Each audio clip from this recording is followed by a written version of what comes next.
It's never going to make sense. It's never going to be obvious. You're never going to walk out your door and see the obvious way that you want to go. And if you do, it's a trap. If you do go down the path that's already laid for you, it's going to take you to all the destinations that are already known. It's going to take you to all of the places that instinct drove the people before you. But if you want to go somewhere unique, if you want to go somewhere that only you would go, if you want to create something new and really live a life that was meant for you, because it's literally crafted by you, you have to take the first steps on faith. And as Rumi said, as you start to walk out on the way appears. So as you're looking at the choices that are before you, where you've got a path that's well trodden, you've got a path that literally is invisible and won't become something until you step on it, you have to understand that that's what this life is meant to be, and that the only frustration that you will look back on with tremendous regret is knowing that you did what was easy, even though it wasn't you. There's some mechanism inside of us. There's something that wants us to walk a path that's never been walked before. And the thing that makes it so hard is right now inside of you is a desperate desire for that to be easy.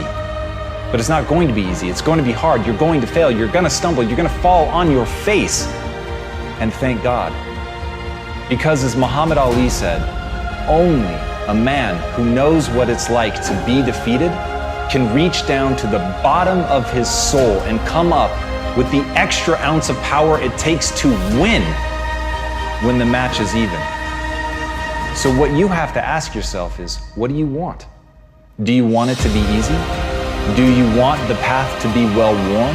Or do you want the path to be yours? Do you want to know that inside of you is something that you can reach into and grab and that will be there at the moment that you most need it? Do you want to know that you're that type of person? Because if you do, you have to be willing to walk the path that doesn't exist. You have to be willing to tread through the brambles. You have to be willing to fall, because it is in that process of failure and pain and agony and suffering that you will become.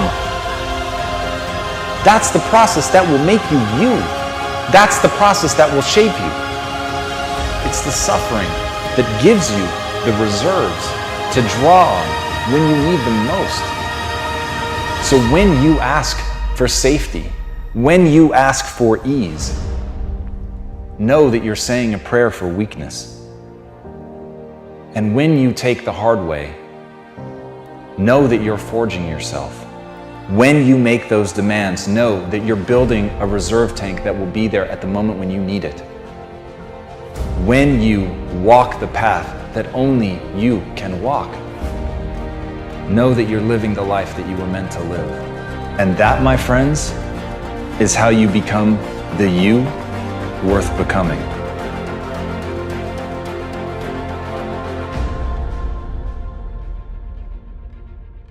Let me just say this very clear so everybody gets it through their fucking dome. This is the greatest year to ever be alive in the history of mankind. If anybody has ever achieved something with 2 alcoholic parents, that's the blueprint that you can follow versus looking the other way. Life is binary. It's either offense or defense. You are either sitting in your seat right now on the offense or you're not. There is no half pregnant, there's no in between.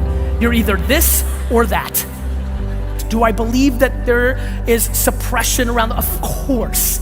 But at a macro data, health, life expectancy, how much hate and negativity actually is in the complete world versus this is the best. We have it the best. And all I see is people sitting around and dwelling around dumb shit around what they don't have instead of focusing on what they do have. My friends, the internet is a miracle.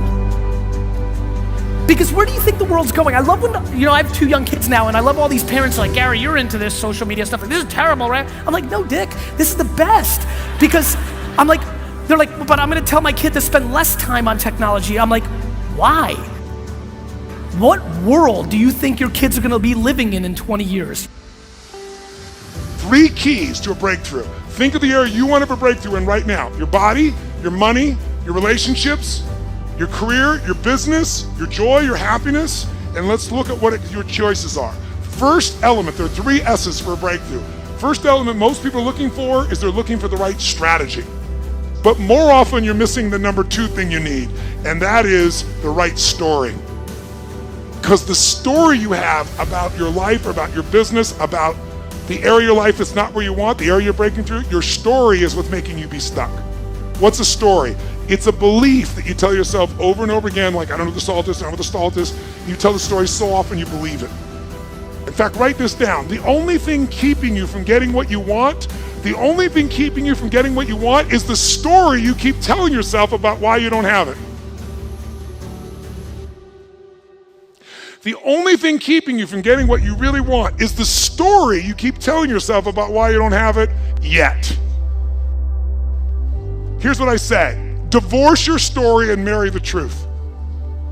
I can teach you a million strategies that'll change you overnight. And if I get you to use a strategy and grow your business 30% like that, you are gonna get so excited that your story about your business will change, won't it? You're like, I can rip this open. I'm gonna make this thing 100% more profitable. That's why 80% of those people, I can grow them 30 to 130%. Because once I get into momentum, people's story changes. And when their story changes, the third and most important thing changes, their state. You've got to figure out what it is that actually makes you feel alive. And if you understand that the game that you're playing is actually a game of brain chemistry and that nothing else matters, there's no objective truth, there's no one path to glory, there's no one life for you to live. There's only the subjective truth, the thing inside you, that gut instinct, that voice that whispers to you. You've got to learn to trust that. You've got to learn to trust it by building it up. You've got to learn to trust it by taking actions and gut checking yourself and asking, is that me? Is that who I want to be? Or is that somebody else, cultural voice, my parents, my lover, whatever, trying to speak through me? And as Harley Davidson said, when writing the story of your life, don't let anyone else hold the pen. So right now, ask yourself, who's writing your story? Is it you? Are you really listening to the voice in your head? Are you looking at and living by the things that give you the chills? Or are you trying to live a life that somebody else wants for you? And remember, when you think about that question, what William James said, act as if what you do matters, because it does. Even if for nobody else, every step you take, every thought that you allow to permeate your mind, everything that you obsess about, your dreams, the things that you want, the hopes that you spend your time with, they matter to you because they tell you who you are. They tell you who you're trying to become. And ultimately, those things that you let monopolize your mind will become you. So if somebody else is holding the pen, if somebody else is forcing you to write something that doesn't make you feel alive, that is a life lost. And that is how you die, my friends, before you ever had a chance to live.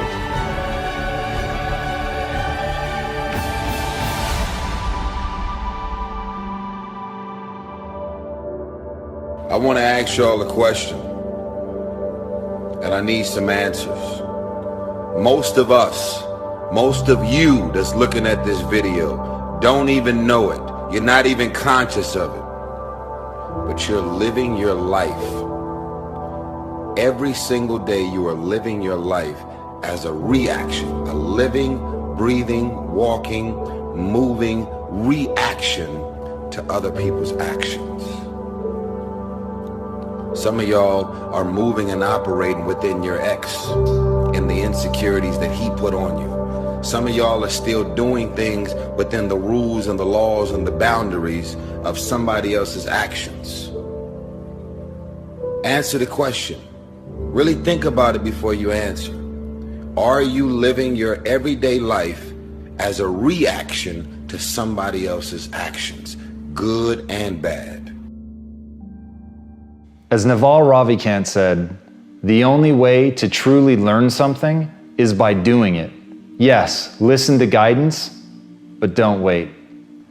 That is such a powerful idea, and I know right now you're listening to this because you want motivation, you want to be inspired, but my greatest fucking fear is that you'll get motivated, you'll get inspired, and that'll just be a declining arc for a few minutes after you listen to this video that ends with you doing nothing. And what I want, what I really hope for, and the reason that I give myself over to making these so completely is I know some percentage of you on the other side of this will ultimately be prepared to take that first step. You will realize that the only thing that matters is action, and you will take that action.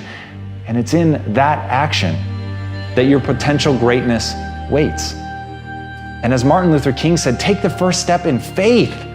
You don't have to see the whole staircase. Just take the first step. You've just got to believe that you can learn.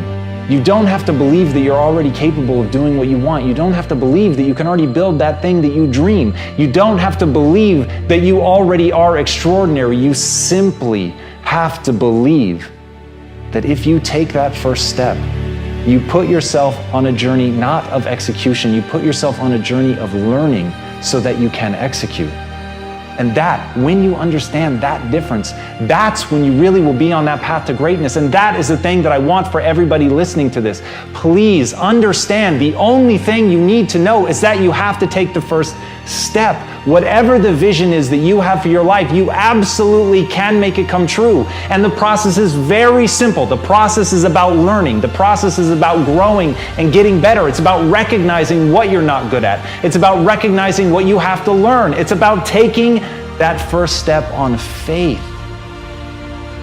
On faith that you can get better. Not on faith that you're great. On faith that you can become the greatest of all time. And once you have that faith, once you know that simply being a human being puts you in this rare category of creature that can get better through pressure, through pain, through difficulty, through failure, those are the things that are going to be the building blocks of your success. But in order to begin on that road, in order to have your first glorious failure, you must first take that first step. So please,